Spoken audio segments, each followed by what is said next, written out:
In an unexpected and deeply emotional moment on live television, Hollywood legend Morgan Freeman was handed a letter from Ibrahim Traoré, president of Burkina Faso.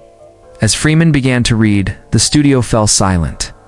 Then something unprecedented happened. He broke down in tears. What was in the letter, and why did it move him so profoundly? This powerful exchange left millions around the world inspired and stunned. It was a calm Thursday morning in Los Angeles. Morgan Freeman sat comfortably on the set of a morning talk show. Host Olivia Sanders smiled, asking about his latest film. The audience clapped, sipping coffee, enjoying his familiar voice. Suddenly, Olivia paused. "We have something special for you today," she said, reaching under her seat. She handed Morgan a plain brown envelope with just one line. "From President Ibrahim Traoré, Burkina Faso." The moment turned quiet. Even the cameras seemed to freeze. Morgan held the envelope like it was sacred, his hands trembling slightly. The host remained silent. The audience leaned in, breath held. He slowly opened the flap. Inside was a single handwritten letter. As his eyes scanned the first few lines, his expression changed. His smile faded, his lips parted, but no words came out. Then his voice cracked. The room was silent. The world was about to witness something unprecedented. Morgan's fingers tightened around the paper. His eyes, normally calm and powerful, began to water. For a man who had lived decades on camera, this moment was different. He cleared his throat and began to read softly, to the voice that carried our stories when we were forgotten. To the man who brought dignity to our pain with every word spoken. Room fell deeper into silence. The camera zoomed gently on his face. His hands shook. "You didn't just act, you healed. You didn't just narrate, you resurrected our dignity." His voice cracked again. A single tear rolled down his cheek. Olivia, the host, was visibly moved, but remained silent, giving him space. "I am writing from a country many have overlooked, but not you. In your voice, we heard ourselves. In your roles, we saw our fathers, our hopes."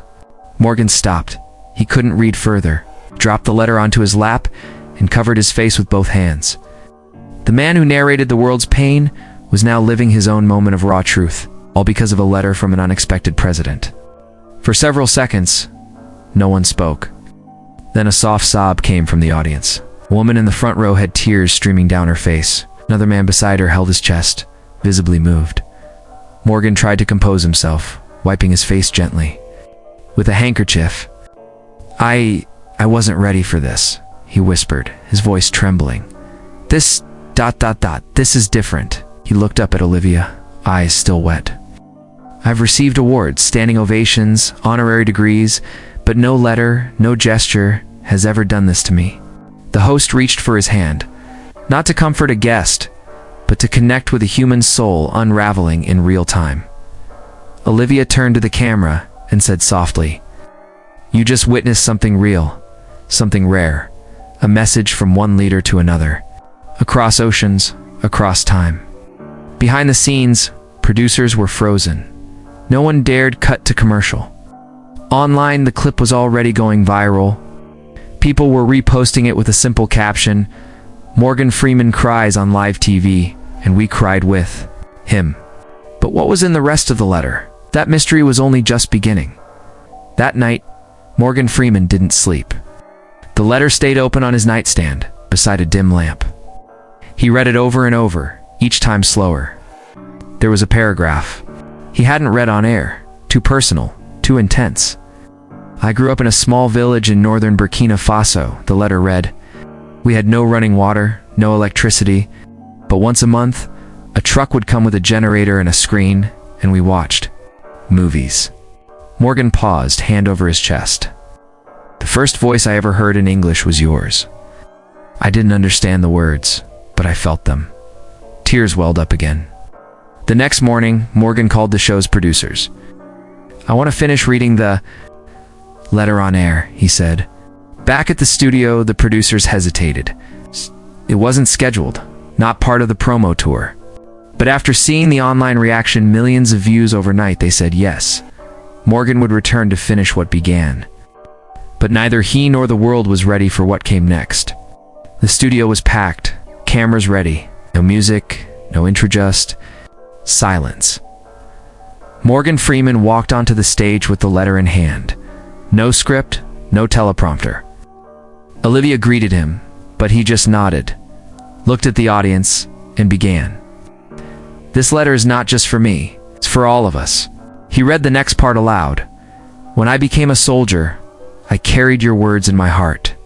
Hope is a thing with feathers, you once quoted. I remembered that every night in the forest. The room went quiet again. Mr. Freeman, your voice gave me courage. I now lead a country that still fights for its breath, but I've never forgotten that voice. That voice gave me back my name at that line. Olivia gasped softly. Then Morgan paused, looking up slowly, his eyes heavy. How? How does a man respond to something like this? People at home were crying. Comments flooded social media. This is not a letter. This is a mirror to the soul. But the letter wasn't done yet, and the most emotional part hadn't even been revealed. Just as Morgan was folding the letter, a small photo slipped out and fluttered to the floor. He picked it up slowly. It was a black and white image. A little boy, barefoot, standing in front of a torn sheet hung between two sticks, a makeshift movie screen. Behind him, other children sat on logs, staring at the image of Nelson Mandela being portrayed on the screen. Morgan's voice caught. That's me, he whispered. That's from Invictus. Olivia leaned in. You're their hero. Morgan flipped the photo over. In careful handwriting, it read, This is the night I decided I would one day help my people. And your voice gave me that dream. The studio fell completely silent. Even the camera crew wiped their eyes. Then Morgan turned to the live camera. Dow. President Traoré, if you are watching, please know this. Your letter changed me. It reminded me why I ever stepped in front of a camera. Backstage, producers were getting calls from major networks. People were not just watching, they were feeling. And millions around the world were waiting to hear what came next. While the letter was making headlines across the world, a quiet but urgent request was sent from Ouagadougou to Los Angeles president. Traoré wanted to meet Morgan Freeman privately, no cameras, no press, just a meeting between two men, one who spoke through film and the other who lived its message. At first, Morgan was unsure. His schedule was packed, his heart still shaken. But something about the letter wouldn't let him rest. 3 days after the broadcast, Morgan boarded a plane. Destination, Burkina Faso. On board, he stared out the window. Clutching the folded letter, he whispered to himself, I need to look this man in the eye. As the plane crossed the Atlantic, social media exploded with hashtags like hashtag the letter that broke Freeman and hashtag Traore and Morgan.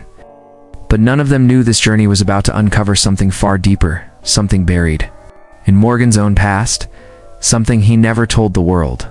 And it all connected back to a dusty village, a projector screen, and a boy with a dream. The sun was just rising when the jet touched down in Burkina Faso. Morgan was greeted with little fanfare. Just a single government car and a translator, named Awa. On the drive, Awa spoke softly. The president, he doesn't show this side to many. But your letter, it meant everything to him. Morgan looked at her. Why me? She smiled. Because you gave him hope, when hope was hard to find. They drove through villages waking to life. Women fetching water, children walking barefoot to school, men fixing broken bicycles. Everything was so real.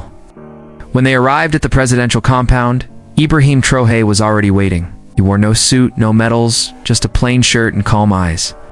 Morgan stepped out of the car slowly. Two men looked at each other. No words, just silence. Then a quiet mutual nod. Traoré stepped forward, holding a faded photo. Do you remember this boy? What? Morgan took it. It was the same black and white photo, but now clearer. The boy's eyes, they were his own when he was young. Wait, this child looks like my cousin, Morgan whispered. Ibrahim placed a hand on his shoulder. He wasn't just watching you, he was waiting for you.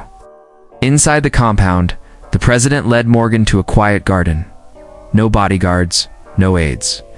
There, under a wide tree, Ibrahim began to speak, not as a politician, but as a boy who remembered. After my father died, I lost everything, he said. But I found a new father through a voice that told stories that gave broken people dignity. Morgan sat in silence, his hands shaking slightly. Then Traoré leaned in. There's something I never told the world. I had a brother. Name was Cozy. He looked exactly like you. Morgan's breath caught. I had a cousin named Cozy. We lost him. No one ever found out where he went. Traoré reached into his folder, pulled out a worn paper. It was a photo of Cozy standing beside a younger Ibrahim, both smiling. Morgan froze. We shared stories about you every night until the day he disappeared. Suddenly, it was no longer just about the letter. It was about family history, pain. The past wasn't just meeting the present. It was calling out for healing. And Morgan knew there was more to this journey than he ever imagined. Morgan walked slowly beside President Traoré through a quiet village outside the capital. Children waved, unaware of the weight these two men were carrying. Traoré stopped near a faded wall and pointed. Scratched faintly into the brick was a name, Cozy Freeman. Morgan froze. This was his name after he left America, he asked, his voice barely above a whisper. Traoré nodded. He said, he wanted to keep your family name, to honor you. Morgan knelt, brushing the wall gently with his fingertips. The name looked like it had been there for decades. Always. Said he wanted to become like you, but he couldn't go back. Why? Morgan asked, his throat dry. Traoré looked away. There was something he felt ashamed of, something he never told me, he said. The Freeman name deserved more than what he had become. Morgan's eyes filled with tears. He was just a boy. The air grew heavy. This wasn't just a letter anymore. It was a return to something long buried. Grief, guilt, and a chance for healing. But the most painful truth was yet to come. President Traoré led Morgan to an old building, a quiet one-room house. This was Cozy's room, he said gently. We kept it just the way he left it. Morgan stepped inside. Dust hung in the light beams coming through the cracked window. On a small wooden shelf sat old VHS tapes, books in English, and a single torn photo of Morgan smiling on the set of Lean on Me. Next to it was a journal. Morgan opened it, his hands trembling as he read the first page. To my cousin Morgan, whom I love more than he'll ever know. I didn't run away, I was taken. But I stayed because here I was needed. Tears slid down Morgan's face. Cozy had been kidnapped from America as a teenager, and somehow, after escaping, he never returned. He taught me English, Traoré said softly. Taught many of us, and helped build this village's school. He saved lives. Morgan sank onto the edge of the bed, speechless. He had mourned, Cozy, grieved him as lost. But now he was learning he had been a hero. Morgan sat outside under the stars that night, holding Cozy's journal to his chest. President Traoré joined him, holding a second letter. This one, he said quietly, was meant for you. Cozy wrote it, but he never mailed it. He gave it to me before he passed. Morgan's breath caught. He opened the fragile envelope with care. Inside was a handwritten letter, aged but clean. Dear Morgan, I still hear your voice in my dreams.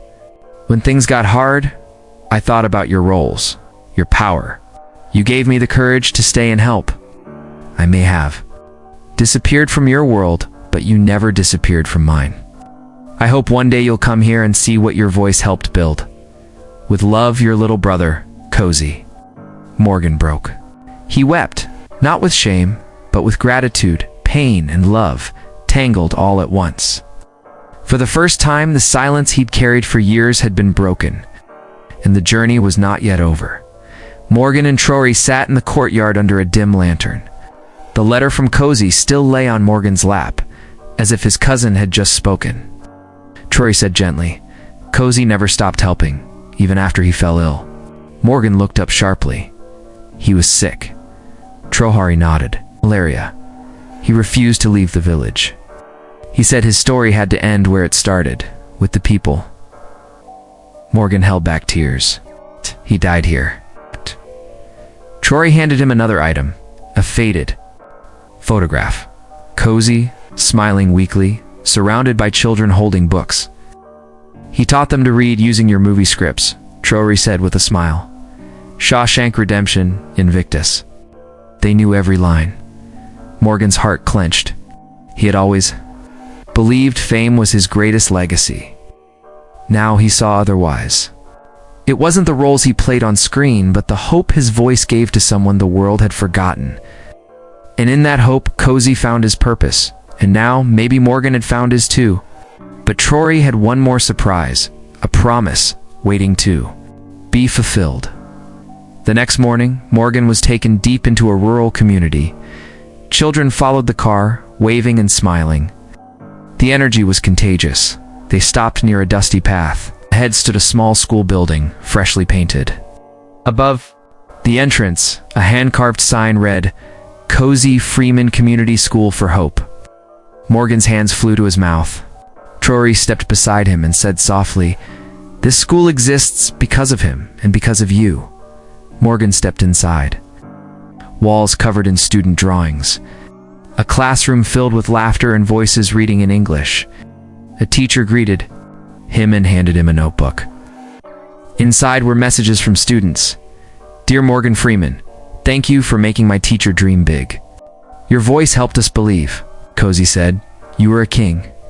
We think you are too." Morgan sat down on one of the small benches, overwhelmed.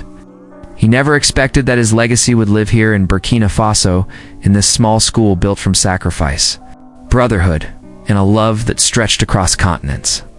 "Mr. President, you've healed a part of me I never thought could be healed."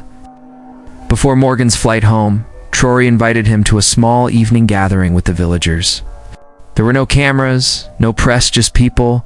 An old man played soft music on a kora, and children performed a skit based on Morgan's film, The Bucket List. Everyone laughed, even Morgan.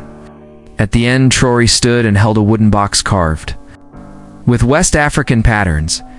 He opened it and handed Morgan a medal. "This is not from the government," he said. "This is from the people, for the man who gave us a voice before we had one." Morgan took it speechless. In that moment, he wasn't an actor, he wasn't a celebrity. He was just a man who unknowingly touched a world he never saw. As the stars shone above them, Morgan whispered a prayer under his breath. "For Cozy, for the children, for Traoré." "Thank you," he said, voice trembling. Traoré smiled. "It's you." But the world wasn't done with this story, because when Morgan got back home, he carried with him something that would change everything. A final message for the world. 3 days after returning to the U.S., Morgan Freeman appeared on 60 Minutes for what was supposed to be a brief segment about his trip to Africa. But when the cameras rolled, the unexpected happened again. Morgan placed the letter from Ibrahim Traoré on the table. "This," he said, voice cracking, "this is the most powerful letter I've ever read in my life." He paused, then with trembling hands, he began reading a part not shared before. "Dear Morgan, you have unknowingly mentored millions in Africa. Your voice reached my people before any government aid ever did. When we had no electricity, your words still played through old radios, powered by hope." Morgan stopped. His voice broke. Tears welled in his eyes as he whispered, "He called me a light, but he doesn't know he became mine." The studio fell silent. No cuts, no edits, just raw emotion. Within hours, that moment exploded online. Millions watched it. Millions cried. The days that followed were surreal.